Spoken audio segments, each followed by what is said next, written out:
Warga binaan Rutan Kendari ditangkap polisi usai menipu seorang perempuan. Modus pelaku dengan mengancam korbannya setelah sebelumnya melakukan video call asusila.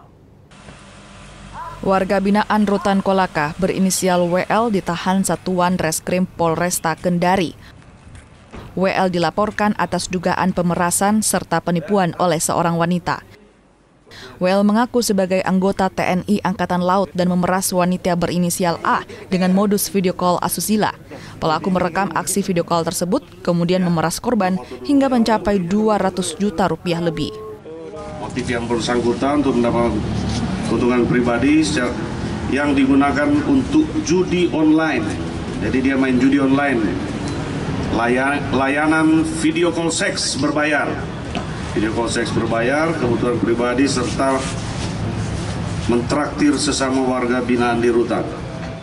Penyidik masih mengembangkan kasus ini, sementara pelaku dijerat Undang-Undang Informasi dan Transaksi Elektronik, serta penipuan dengan ancaman hukuman maksimal 6 tahun penjara. Silvian Sakia, Kompas TV, Kendari, Sulawesi Tenggara.